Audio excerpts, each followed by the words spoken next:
Mahabharatam Dharma adharma sangharshanam Pakshi prani manava cha deva Dharma adharma panchalika Jnana prabhasita divya jivam Sarve sarva maha amritam Sarve sarva maha amritam Bharatam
Puru became the king.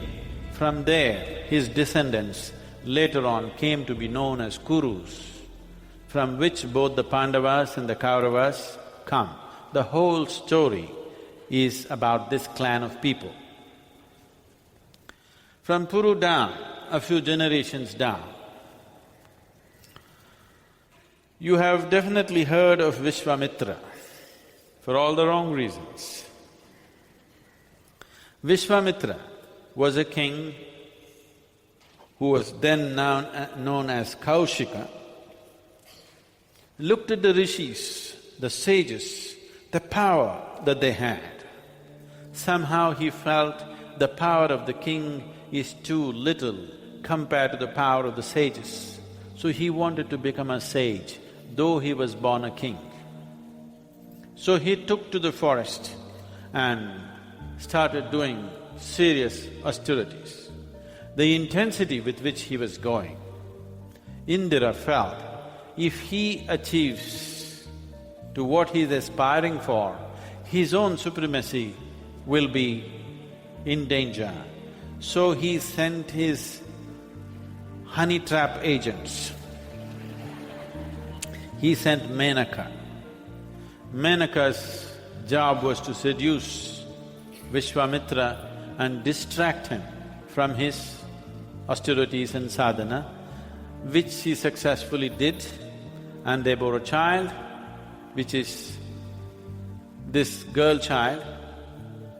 And Vishwamitra became furious because after that much of time, he realized that all that he had earned through his sadhana, he lost because of this distraction. So he gave up the mother and the child and walked away. and Menaka being an apsara, that she's just a visitor, her visa is of a limited period. She wants to go back and she can't leave the girl with the father because the father doesn't want. So she left the girl on the banks of river Malini and went away. The Shakun birds who noticed this little girl somehow took to the girl and they protected the girl from other creatures and kept her that way for some time. Then sage Kanva, who came that way, saw this strange situation where a little infant was being protected by the birds. So he picked up this child, and because she was being protected by the Shakun birds, he called her Shakuntala and took her to the ashram and brought her up. She grew up into a fine young woman. And one day Dushyanta, the king, went on a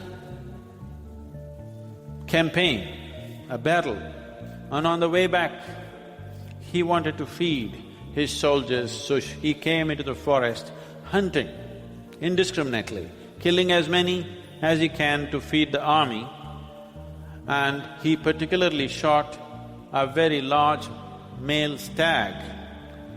His arrow found its mark, but the stag ran away, so he followed. And the stag he found in the hands of Shakuntala. It was her pet stag and she was nursing it with great compassion. When he saw this, he fell in love with her and stayed back there for some time.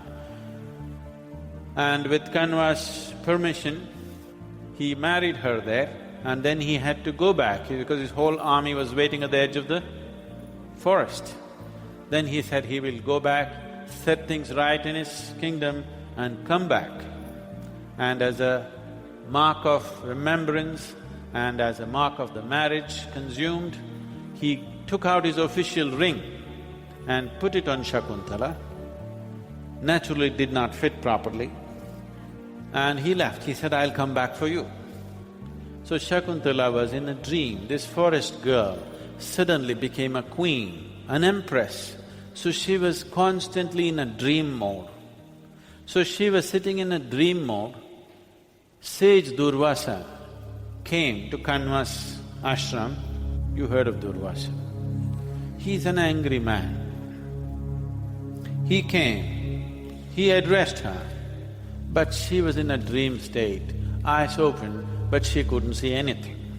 So he felt that she's insulting him, and he said, whoever is holding your attention right now, may he forget you forever. Then she came to her senses.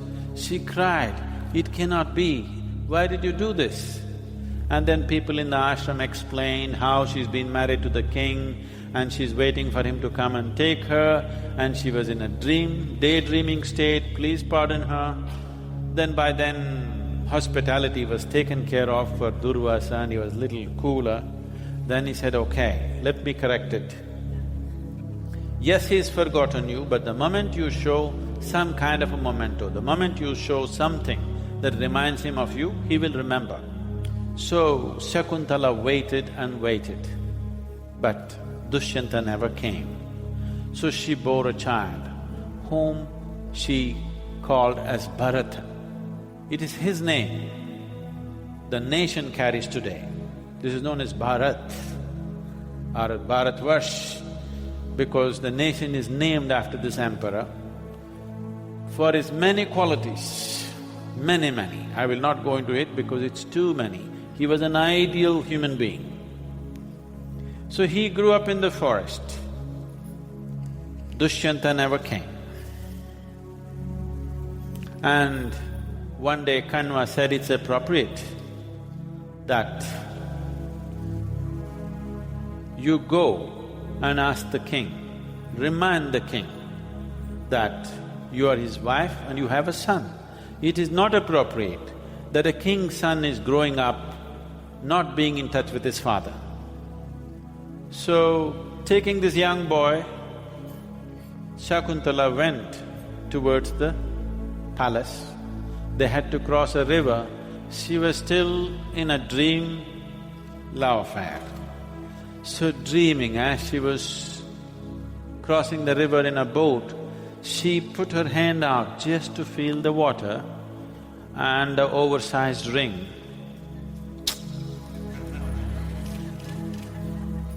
went away into the river. She did not even realize this. She went there, she was innocent of the ways of the kings and palaces. She went there into the king's court, and when Dushyanta asked, "Who are you?" he said, "Well, don't you remember, I'm your wife, Shakuntala. This is your son."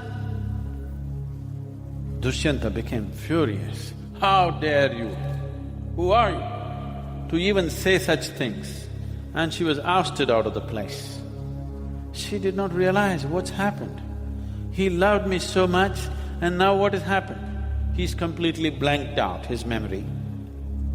She came back and she was distressed. For the first time she had a brush with the society.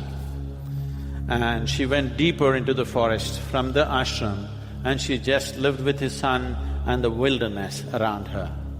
Bharata grew up with the wild animals, very brave, very strong, very much a part of the earth upon which he lived. One day Dushyanta came hunting into that forest, and then he saw a young boy playing with full-grown lions, riding elephants. Then he looked at him and asked, "Who are you? Are you some kind of a superhuman being? Are you a god? Have you come from somewhere?" Then the boy said, "No, I am Bharata, the son of Dushyanta." He said, "I am Dushyanta. How come I don't know who you are?" Then Kanva came and explained the whole story, and he remembered, and he took Shakuntala and took her back. And Bharata had many sons, but his own biological sons, he looked at them as they grew up and he said, "These are unfit to be kings." He had 5 sons. Each one of them, he checked them and he said, "These cannot make good kings for my citizens." This is the first time a king is showing a wisdom where just biological connections are not good enough to be a king. Just because you are born to a king, you need not be a king. He manifested this. This was greatly valued. And this is one reason why his name was given to the nation, because he discarded his own children and looked for an appropriate king. And he found the illegitimate son of Brihaspati, called Vitata, who was born to Mamata, who was Brihaspati's brother's wife. Brihaspati, in a moment of absolute indiscretion, forced himself upon this woman, and Vitata is a kind of a victim of rape, and he chose that boy as the king, and Vitata became a great king and ruled for his lifetime with great wisdom and balance. So Bharata was celebrated for his balance of mind, for his impartiality, for his sense of inclusion with his citizenry in such a way that he rejected 5 of his sons and gave his empire to another boy with whom he had nothing to do and an illegitimate son. So Vitata, from there down 14 generations later, Shantanu. We are coming down to the story now. Shantanu is the grandfather of the Pandavas and Kauravas. Shantanu, in his previous life, was known as Mahabharat, and he lived a full life and entered Devaloka. He was sitting in Indra's court or Astana. There Ganga, goddess Ganga, came visiting, and it so happened, in a moment of unawareness, her dress fell down and her upper body was exposed, and all the other kings, as the proper behavior was at that time, put their heads down. Ganga was unaware of her condition, all the other men put their heads down. But Mahabharat, who was new to Devaloka, kept staring at her. When Indra noticed this impropriety, that he was staring at Ganga without exhibiting the necessary culture and civilization of being in Devaloka, he said, "You are unfit to be in Devaloka. You go back and be born as a human being again." And then he looked at Ganga and he noticed Ganga seemed to be enjoying the attention. He said, "This is completely inappropriate. You seem to be enjoying the attention. You also go back. Be born as a human being. Go through all the pains and pleasures of being human. Go through that phase. When you're free from this pride, you come back." So Mahabharat was born as Shantanu. Shantanu is to meet Ganga, but he is not aware. His memories of previous lives are not in him, but it is there in Ganga. So Ganga is trying to draw him towards him, but being a king, he is wandering all over. Shantanu was a fine hunter. For him, hunting was his worship. When he went hunting, he became so one with that act. For him, his hunt was his worship. The river Ganga was flowing by, but he's not a fisherman, he's a hunter. So he has no attention towards the river, his attention is towards the hunt. Ganga waited. For weeks on end, he hunted on the banks of Ganga, not paying attention to her. Then when thirst overtook him, the problem is, whenever he's thirsty or hungry, whatever, there are people supplying, so he doesn't go to the river. One day thirst overtook him in such a way, and no soldiers or no any of the people who serve him were around.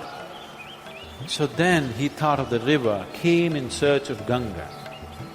So Ganga arose from the river as a woman. The moment he set his eyes upon her, he completely fell in love with her. Once again love took over. On a certain day, the king of Chedi, or Purichara, was in the forest hunting. And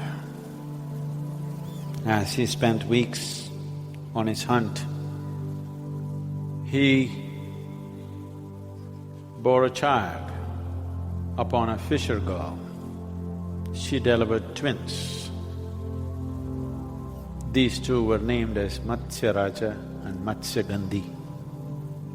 Out of these twins, the king chose to take the boy with him and they left the girl back with the fisher folk. So she grew up as Matsya Gandhi, that means the smell of fish. No, not always bad. It depends where you come from. So she was growing up in another place. Then Shantanu met Ganga and he requested her, he pleaded her, "Please marry me." Ganga set a condition, "I will marry you, but no matter what I do, you should never ask why. You should never ask me as to why I'm doing what, whatever I do." Anybody up for a wife?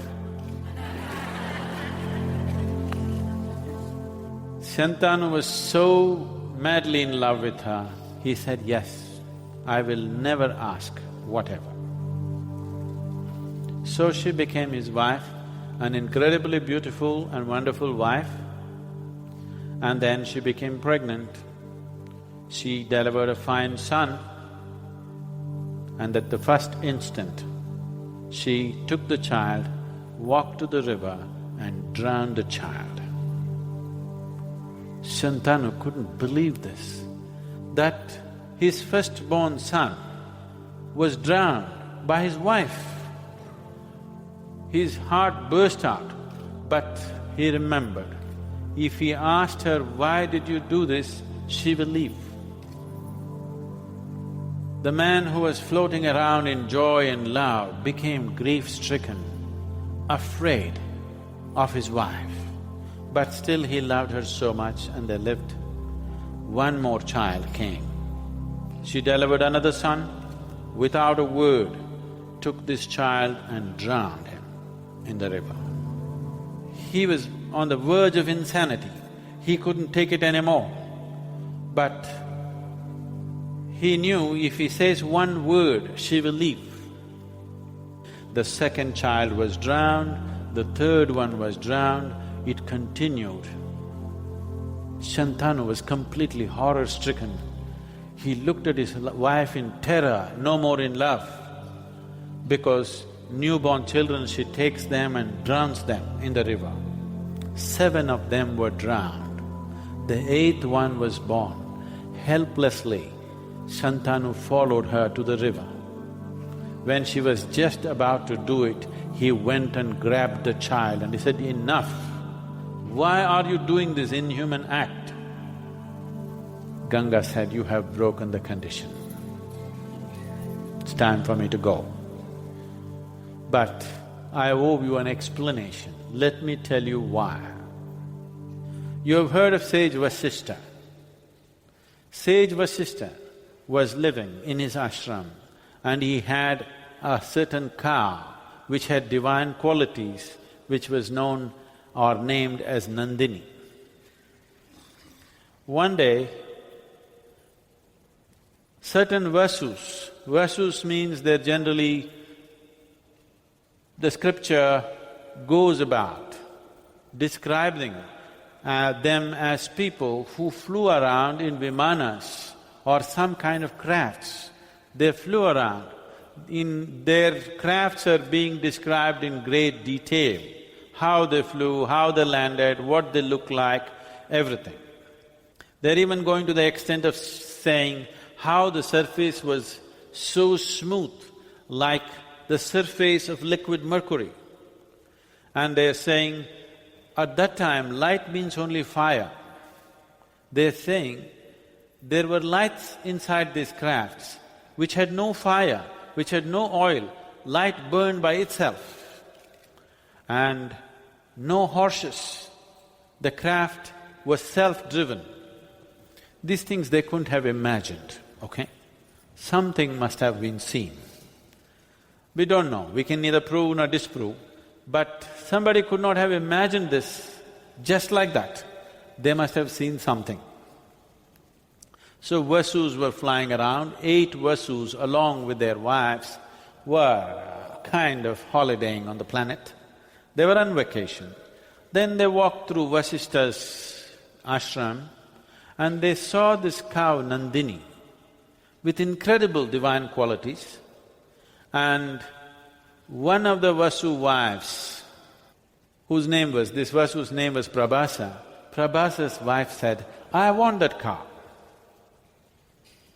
Unthinkingly, Prabhasa said, "Come, let's get the cow."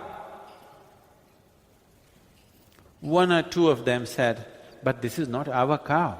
The cow belongs to a sage. Why should we take it?" So Prabhasa's wife said, "Cowards always come up with excuses. You can't get the cow, so you're coming up with dharma." So Prabhasa became very macho, and with the help of his companions, they went and stole the cow. When Vasishtha realized that his dear cow is being stolen, he caught them and he said, "How dare you? You come as guests, we treat you well. In the end you want to steal my cow and go. May you be born as human beings with all the limitations. Let your wings be clipped that you cannot fly. You have to walk upon this earth earth, you have to carry physical bodies, you have to be born and you have to die like everybody else. So, these 8 Vasus begged Ganga. Anyway, when she was in Devaloka and she got cursed, they begged her, make sure we are born in your womb, make our lives upon that planet as brief as possible. So she said, I was only fulfilling their desire, that they did not want to stay upon this planet, they just wanted to be born and be done with the curse. So 7 of them I saved, but 8th one you saved. Anyway, this is Prabhasa for you. And he is the one who instigated the theft. So maybe he deserves a longer life upon this planet. But because he's an infant, I will take him with me. When he is 16, I will bring him back. I will make sure he has finished his education. All that is necessary for him to be a good king, I will teach him and leave him with you when he is 16. She took the child and went away. Shantanu became listless and lost. Forlorn, he walked about, lost interest in his kingdom. One who was a great king became a frustrated, depressed man. He simply walked around not knowing what to do. 16 years passed and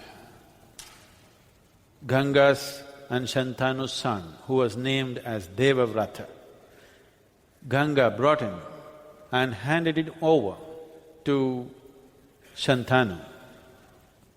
Devavrata learnt his archery from someone no less than Bhargava or Parashuram himself. And he learned the Vedas from the Brihaspati.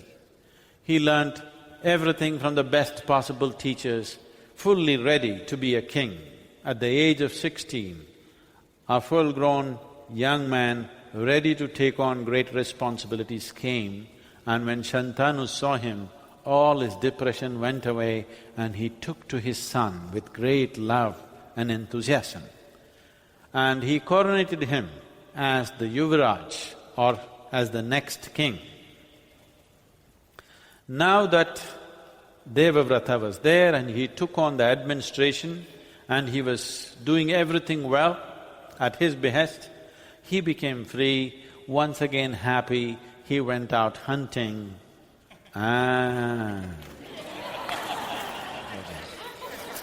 He again fell in love.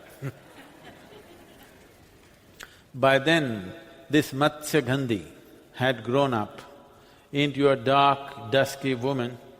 Being a fisherman's daughter, his father, the chief of the fisher folk who was known as Dasa, brought her up well, and she was operating the boat for people to cross the river. They were on the banks of river Yamuna. And Shantanu was moving in that direction. In the meantime, sage Parashar came there and he wanted a boat ride. As he was riding this boat across river Yamuna, he was very deeply drawn to this girl, and this young fisher girl also drawn to the sage, and she was all the time struggling within herself because her brother, her twin brother, is living in the palace. She's among the fisher folk. So she thought, if she makes an association with the sage, she may get somewhere. And they went and lived on a small island in the river Yamuna, a little island. And she bore a child for him, who was known as Krishna Dvaipayana. A dark-looking child was born. Because he was born on an island, he was called Dvaipayana. Because he was dark, he was called Krishna. So Krishna Dvaipayana, who later on came to be known as Vedavyasa because he compiled the Vedas, who is the teller of this story. So, Parashar took the boy with him and went away. This Matsyagandhi, one boon that she got from sage Parashar was, he took away the fishy smell and gave her that kind of heavenly fragrance that no human being had ever smelt anything like that. She smelt like a flower that did not belong to this earth. So, she had this phenomenal fragrance for which they changed her name as Satyavati. She smelled of truth. She smelled of something which is not mundane. She smelled of something which does not belong to this world. And this became her draw, and when she was in this condition, Shantanu, who was little, out of his depression, proud of his son, once again happy, he looked at this woman and fell in love with her. Then he went to Satyavati's father and asked for her hand in marriage.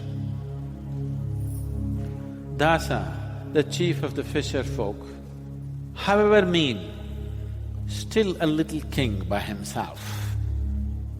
Not a king with a great kingdom, but a king of a small fisher folk community.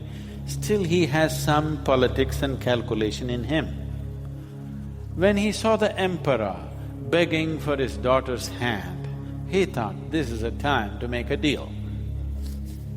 He said, it's all right, I would be willing, only if my daughter's children will become the future kings of the Kuru dynasty.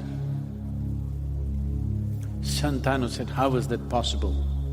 I have coronated my son Devavrata.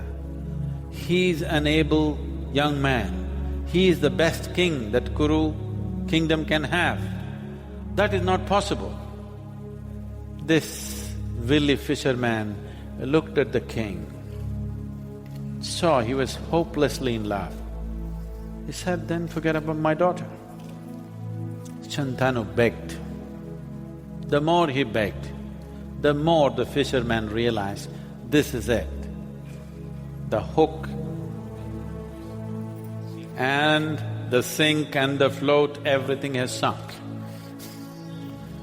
So not the time to give up, time to draw the big fish. He said, it's up to you. If you want my daughter's children should be the kings of the future. Otherwise, go live happily in your palace. Shantanu went back to the palace. Once again a depressed man. He couldn't shake Satyavati off his mind. Her fragrance invaded him in such a way that he lost his mind. He lost interest in the affairs of the kingdom. He simply sat down. Devavrata, a dutiful son, looked at his father and asked, Father, what is it that's bothering you? Everything is going great in the kingdom. What is it that is bothering you? Shantanu just shook his head and put his head down in shame, unable to tell his son what is bothering him. The dutiful son that he was, he went and asked the charioteer who took Shantanu hunting. He asked, what happened in the hunt? After this hunt, my father is no more the same man, something has happened to him. What happened? So the charioteer said, I don't know what happened. I took him to this fisher folks' chief's house. Your father walked into his house, and when he walked out, he was like a ghost. He walked in as a king with great enthusiasm. He was full of love. I can see he's fallen in love with this woman, but when he walked out, he was a ghost. I don't know what happened. So Devavrata went there and found out what had happened. When Dasa said, this is all it is, it's a simple demand. He wants my daughter, all I'm saying is, her children should be the kings of the future. It's a simple condition. But the only problem is, you are standing in the way. Bhishma said, that is no problem. I need not be the king. I promise, I will not be the king, I'll never be the king in my life. Let Satyavati's children be the kings. The fisherman smiled and said, that is fine. As a young man, out of your bravado, you can say these things. But tomorrow when you have children, your children will fight. So this is not possible. Devavrata thought, what is this? I am telling you, I will not be the king. Let Satyavati's children be the king. What more do you want? He said, that is not it. You will have children. I will not be there to extract a promise from them tomorrow. Devavrata said, I will never marry, I will never have children to ensure that Satyavati's children will have the right to be the kings. The fisherman was having his meal, carefully taking the bones off the fish. He looked up and said, young man, I appreciate everything that you're saying, but you do not know the ways of life. You may not marry, but you may still have children. Then Devavrata took the extreme step of castrating himself. He castrated himself and took a vow, I will never have children, I am incapable of having children, will this satisfy you? Then the fisherman said, yes. Then everybody said, this is the harshest thing a man can do to himself. So they called him Bhishma, one who took the harshest treatment upon himself. Not forced into it, willingly took such a step. So he was called Bhishma, and Shantanu married Satyavati. With Satyavati, he had two children.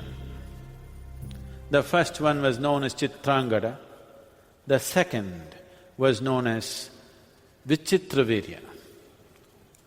Chitrangada, an arrogant young man, went out one day into the forest.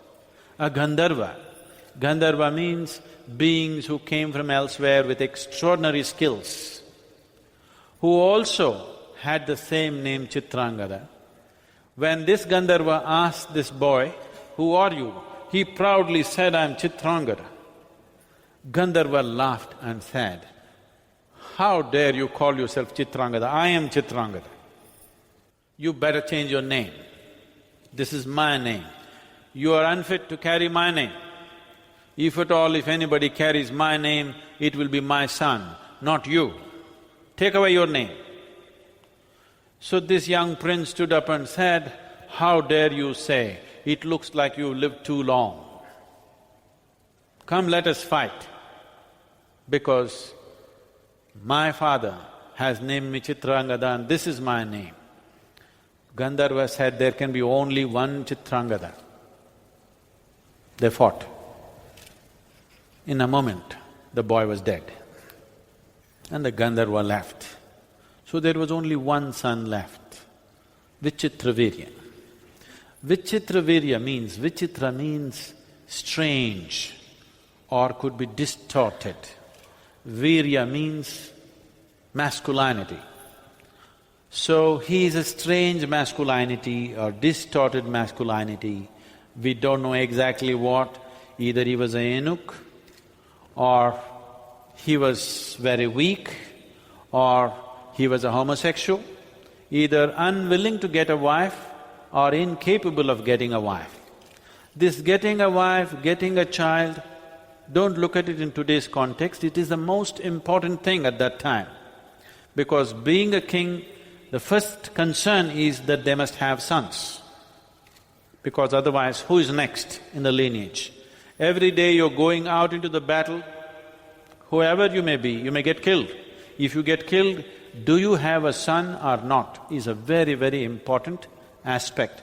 So that's why they're always thinking about, at the earliest possible age, take a wife and have a son. Because if you don't have a son, your whole empire will go somewhere else. So Vichitravirya was unwilling to take a wife. Bhishma is unwilling to take a wife. So Kuru dynasty is at a standstill. But now the concern of the Kuru dynasty that there is no progeny. Bhishma is out. He is there taking care of everything for his whole life. He remains the regent, never to become a king, taking care of everything, taking care of everybody, but he cannot sit on the throne and rule. Chitrangada is dead. Vichitravirya is unwilling to find a bride. In this situation, the king of Kashi announced the Swayamvara of his 3 daughters, and they did not send an invitation to the Kuru house. The Kuru dynasty is the biggest and the most respected in the region, but they did not get an invitation for the Swayamvara. Bhishma was inflamed. They did not send the invitation because they don't want their girls to be married to Vichitravirya, about whose masculinity there is rumors. So Bhishma could not take this affront because Bhishma is committed to his country, to the Kuru dynasty, above his own well-being, above anybody's well-being. He is a patriot. So, to correct this affront, he went to the Swayamvara. Swayamvara was in progress. The word Swayamvara means the young woman is allowed to choose her own destiny. So when a princess has to marry, they will set up a kind of an event where anybody who thinks they're eligible in the Kshatriya clan, when I say Kshatriya clan, this is a warrior class of people. And the young woman can choose her husband, it's her choice, nobody intervenes in this. There are 3 girls, all the 3 sisters have come to Swayamvara at once. 18, 16, 15, 3 girls, Amba, Ambika, Ambalika. The 18-year-old one has already fallen in love. The king of Shalva, whose name was Salva, Salva is his name, Shalva is the kingdom. So, she's already fallen in love with him and she can choose him on that day. So first the older girl is to choose, and when the simple way of choice is that she is given a garland, she looks around at all the men and she will choose one man and garlands that man and he becomes her husband.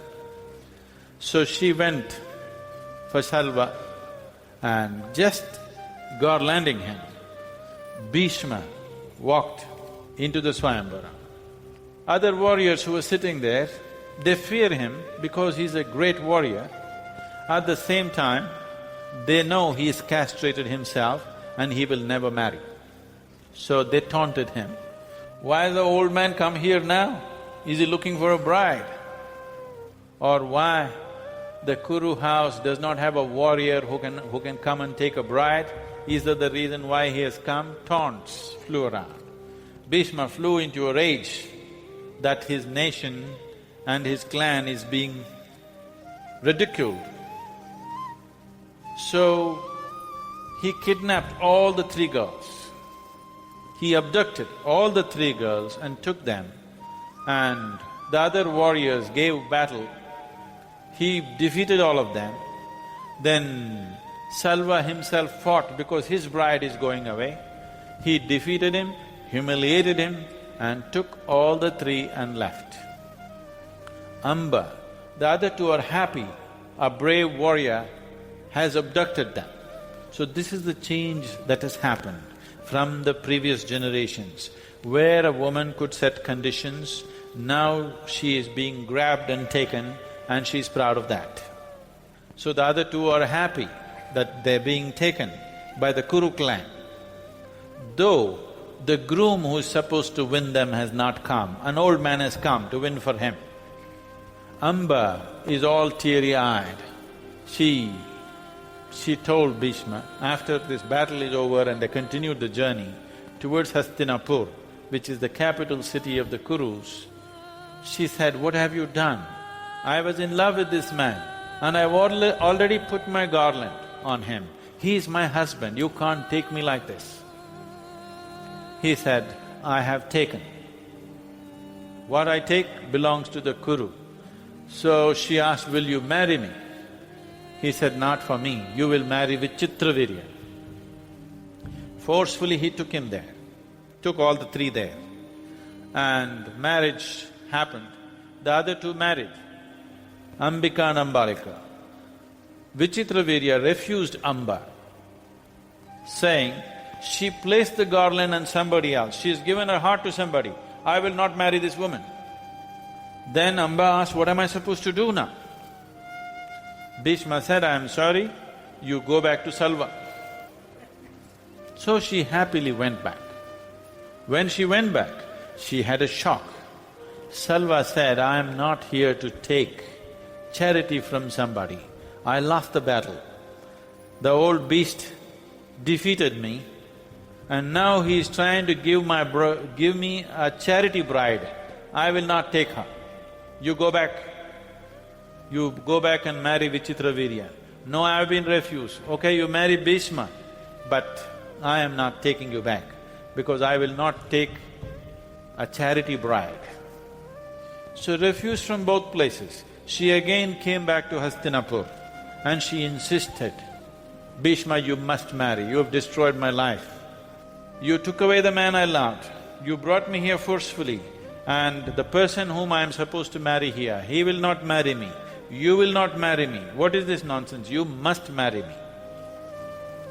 He said, "My allegiance is to my nation. I have given word that I will not marry and that's all." In total desolation, she walked out. I want you to imagine, it's 5,000 years ago, a princess rejected from everywhere. She cannot go back to her father, she has no husband, so her man is not taking her back. She just went out, not knowing where she's going, in absolute desolation. Amba moved from despair to desperation, from desperation to anger, from anger to rage, from rage to thirst for revenge. She went from place to place, asking someone who can kill Bhishma. She said, "This man destroyed my life. Is there any man, any warrior who is willing to take this man's life?" Nobody was willing to have a fight with Bhishma because of his warrior prowess. And another aspect is, when he took this vow of to never to marry and castrate himself, at that time Shantanu said, "For what you have done to me today, I will give you a blessing. These 18 years I have been a brahmachari and I have done certain tapasya, certain sadhana within myself, all the merit that I have earned within myself, all the energy that I have picked within myself, I will make it into your blessing and offer it to you, that in your life you can choose your death. When you have to die, you can choose. Nobody else can decide when you will die. Only you can decide when you will die." So with this blessing on his side and the kind of warrior that he was, nobody was willing to take him on. So Amba went, moved into the Himalayan region and went into deep austerities. She sat upon the snow-clad peaks and went into a deep state of sadhana, calling for Kartikeya, the son of Shiva, who is a great warrior, because in her mind she thought Kartikeya should be one person who should be able to kill Bhishma. Kartikeya, pleased with her austerity, appeared, and when she said, "You must kill Bhishma," he said, "My time of killing is over." If you do not know this, Kartikeya, when he came down south, slaughtering everything that he saw as unjust, in his quest for justice, he went about slaughtering everything that he saw as injustice. And he came to the place which is now known as Subramanya in Karnataka. For the last time he washed his sword and he said, "Never again this sword will see blood." And he gave up violence in his life and went up the mountain which is today known as Kumar Parvat and left his body there. And in his disembodied state, when she called him, he said, "I have shunned violence. I cannot take to kill again. I cannot kill Bhishma, but looking at your plight and your devotion, I will give you a blessing." Here, he gave her a garland of lotuses. He said, "You take this garland. Whoever wears this garland will kill Bhishma." Now, with great hope in her heart, once again with this garland in her hands. These garlands have always been a disaster for her. The first time she took the garland, something else happened. Once again another garland, a lotus flower garland, she took it and walked from town to town, village to village. Is there anybody who is willing to wear this garland and kill Bhishma? No man was willing to touch. Then she went in search of Parashurama. Parashurama was the teacher for arms training, especially for archery. Parashurama was the teacher of Bhishma. When she went and prostrated herself before Parashurama and expressed her plight, Parashurama said, "Don't you worry, I will fix this for you." He called Bhishma. Bhishma came and prostrated himself. Parashurama said, "Enough. Enough of your vow and your nonsense. Just marry this woman." For the first time, Bhishma said, "You are my guru. If you ask me to take away my own head, I will do it. But do not ask me to break my vow. I have taken a vow that I cannot break." Why are these people like… You will see continuously, there are men who will take a vow no matter what, life or death, it doesn't matter what it causes, they want to keep that word. Why this is so is, these are times from totally uncivilized existence, people are striving to bring civilization. In this effort, a man's word is the most important thing. There are no constitutions written down, there are no penal codes written down. In such a condition, a man's word is the most important thing. If I say something, I do it and do it at any cost. If a man who can't keep his word is not a man, because there is no law. When there is no law, a man's word is the only law. So, you will see continuously through the story, when somebody gives a word, they will go to such extraordinary lengths to keep it, because if they break that one thing, they will be no more respected, they will be no more considered as worthy of anything. So Bhishma said, "For you, my guru, if you want, I will take my head away right now, but I cannot break my vow." Parashurama is not used to disobedience. He is obedient. When his father asked him to take away the heads of all his 3 brothers and his mother, without a thought he lopped off all the 4 heads. And then his father was pleased with his obedience and he asked, "Okay, you ask for a boon, what do you want?" He said, "I want the lives of my mother and my brother." So, he gave back the lambs. So, obedience or disobedience is one thing that Parashurama cannot take because that's how he is grown up. When he saw Bhishma is unwilling to obey, he went into a rage. He is raged for a long time, he is a super angry man. He took a vow that he will kill every Kshatriya that he sees, and they say in the Kurukshetra, he left 5 ponds of blood by slaughtering Kshatriyas. Every Kshatriya that he saw, he slaughtered them because of the affront that the Kshatriyas did to his clan, and he left 5 ponds of blood, which Kshatriyas believed later on that by taking a dip in these ponds, they would become warriors who were indomitable. So Parashurama and Bhishma had a duel.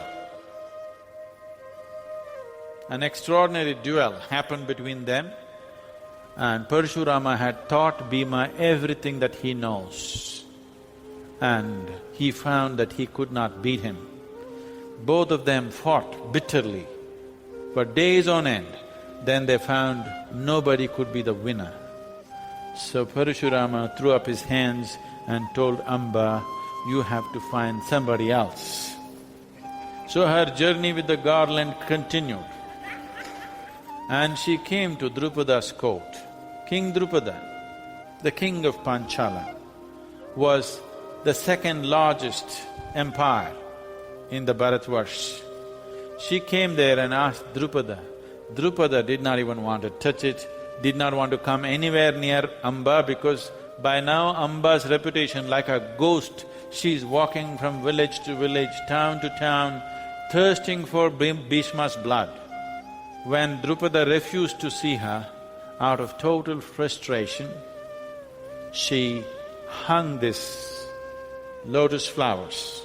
These lotus flowers continued to remain fresh, given by Kartikeya. She hung it on one of the columns in Drupada's palace and left, once again desolate and depressed, straight up to Himalayas. And Drupada was so afraid of this garland, he didn't let anybody touch it. Every day they lit lamps, worshipped the garland, but nobody touched it, nobody had wanted to have anything to do with it. And she continued her journey to the Himalayas. She sat there in great austerity. Slowly, a young woman, her beautiful body wilted down to just bones. She sat there, mere bones and skin, and called for Shiva. Shiva himself appeared and she said, "You must kill Bhishma." Shiva said, "Is it not best that you get to kill Bhishma? Then you will enjoy the revenge more than me killing him, isn't it?" Suddenly her eyes brightened up. Her body was just skin and bones, but her eyes brightened up and she said, "How is it possible? I am a woman and he is a great warrior. How can I kill him?" He said, "I will bless you. In your next life, you will kill him." Then Amba said, "But in my next life, I will not remember all this, so I will not know the sweetness of revenge." Shiva said, "Don't worry, I will make sure that you remember. When the time comes, you will remember, you will know the sweetness of revenge. For all that you have suffered, you will have it." So she sat there and left her body to come back. You heard those Western movies, "I will be back." She didn't say that, she quietly left. In the Kuru clan, Vichitravirya dies of consumption soon after his marriage to Ambika and Ambalika. Then once again, another generation left without a progeny.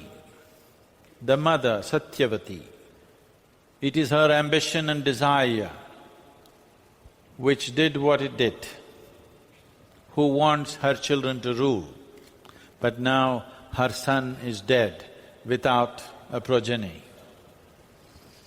Now she calls Bhishma and she says, enough of your vow. You take these two young women who were just married and their husband is dead. You take them as your wives and let the Kuru clan continue. The word Bhishma itself means severe. He took such a severe vow and it's everything to him. You should hear what he has to say. Bhishma said, "You don't even begin to know me or what my dharma is. But then how could you? Let me make this clear once and for all, so I never have to repeat myself. The earth may lose her fragrance, water its sweetness, sun may lose his lustre, or the moon his enhanced coolness. Lord Dharma of the Devas may abandon his truth, but Bhishma will never break his oath. My oath is everything I live by. That day, at your father's hut, my life changed forever. My oath is my truth, and truth for me is greater than all anticipated rewards of heaven.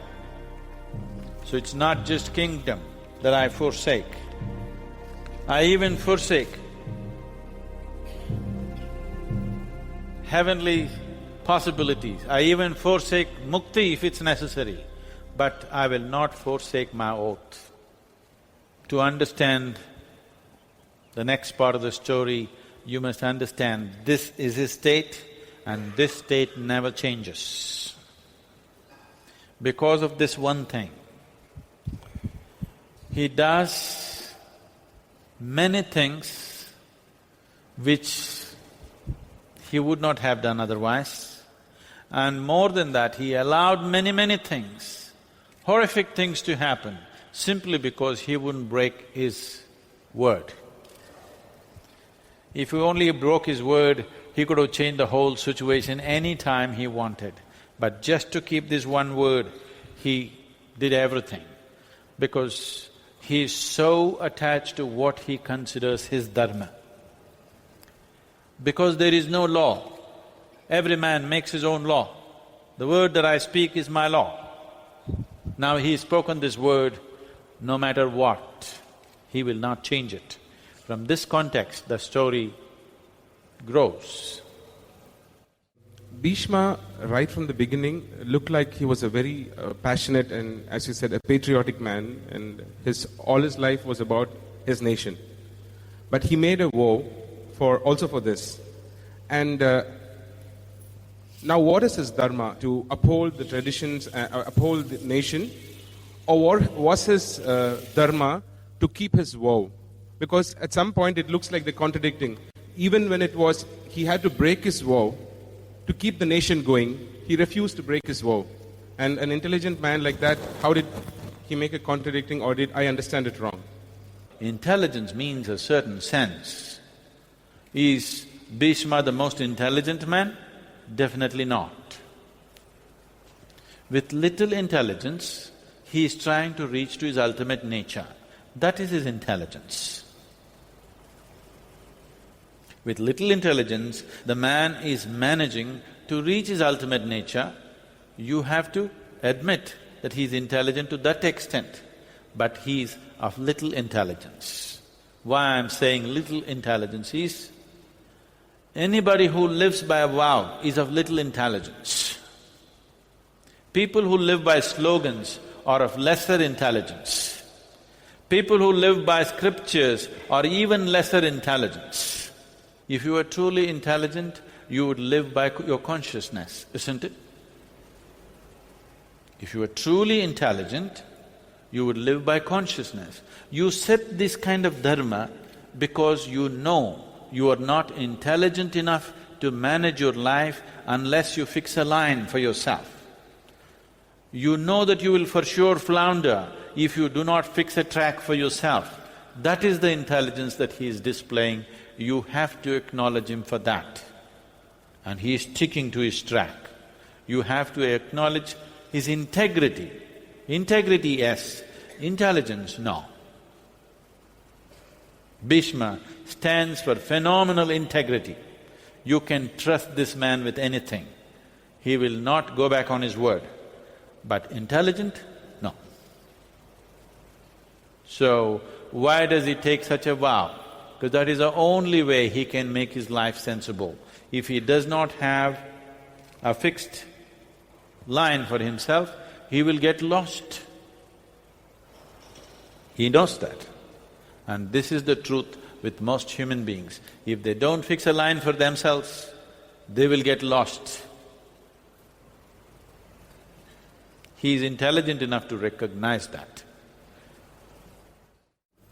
I wanted to clarify how, because Mahabharat, since King Bharata, you briefly mentioned him, I just wanted to clarify how he's related to the Kuru dynasty and why it is called Mahabharat, or this nation is called Bharat. So I just wanted to clarify, so King Bharata is the son of Shakuntala and Dushyanta, and he had 5 sons, and I didn't get what happened after that, how the 5 sons are related to the Kuru dynasty.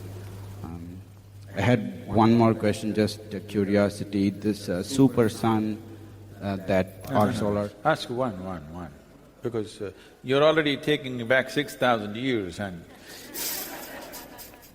Just wanted to know if it's a particular star in our constellation. It is a star. The 5 suns, the one main reason, or one of the important reasons why Bharata is held in such esteem is, all this we are talking about, the whole story is just that.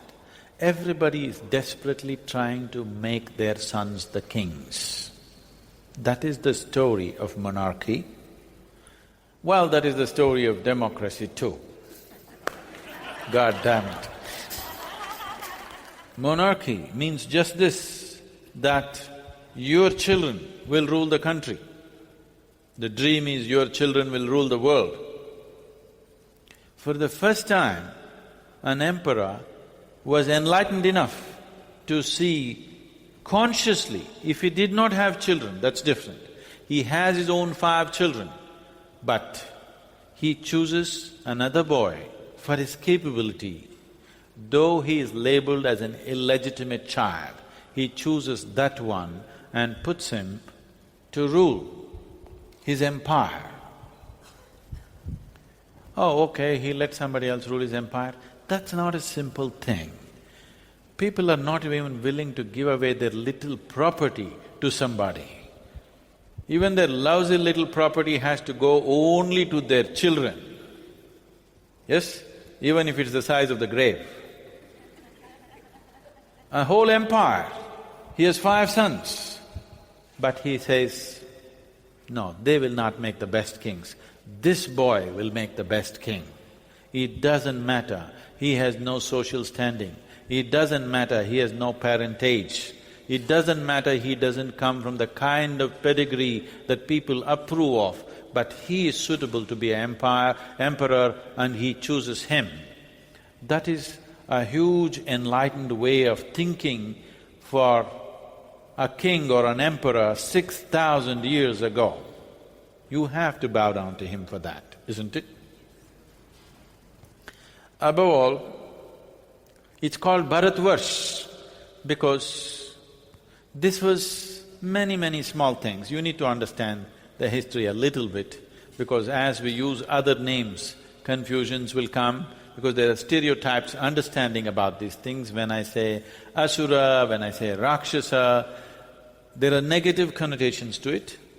But how these things have come is, there are some that they're talking about alien beings, that's different. But largely they're talking about alien tribes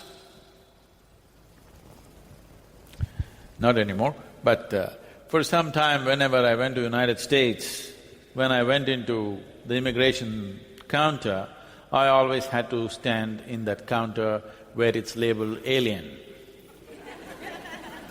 I think, okay, I'm an alien. And I look at everybody else in the queue, nobody else fits the bill except me.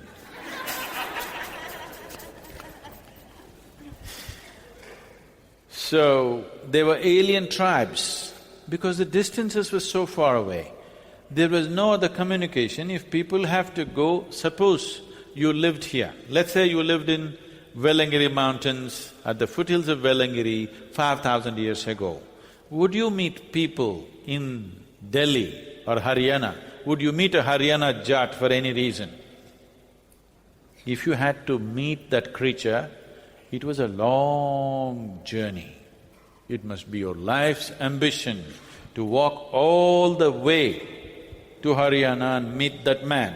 I am not talking about Europe or Africa or America, I am talking about within India, if you have to meet that man in Haryana who is 2,700 miles away, you would for sure not meet him, isn't it? So, people here thought they are alien tribes. People there thought these are alien tribes. So there are two levels in which they're talking about aliens. Alien tribes and celestial beings. Those who do not belong to this planet, those who belong to this planet but do not belong to our world. Do you understand? Even today, I'm it's quite amusing. If you go to Midwest America, you will see in some two-bit town, okay? A one-horse town, you go there, it says, world's biggest car dealer. Well, in Wabash, Indiana, the world's biggest car dealer, I think, oh my God, in Wabash, Indiana, world's biggest car dealer? They said, no, we just put like that in the Midwest. World's biggest car dealer means in the next 100 miles, he's the biggest car dealer.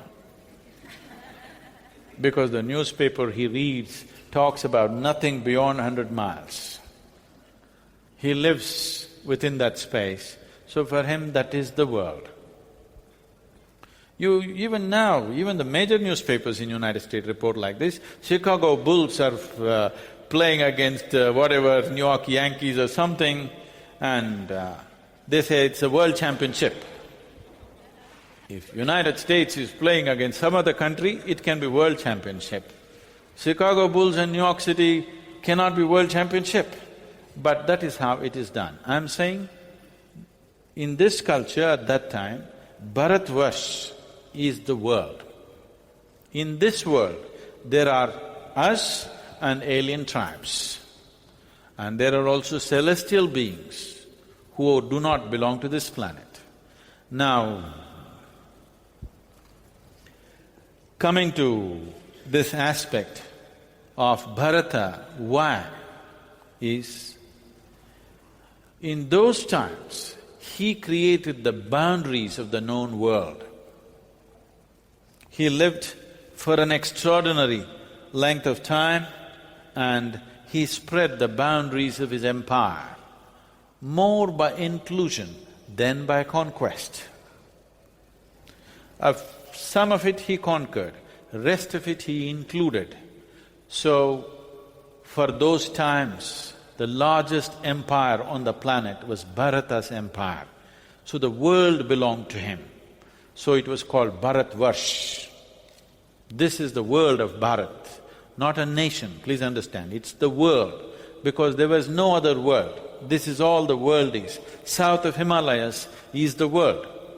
Beyond that, aliens lived somewhere. So, he created the world.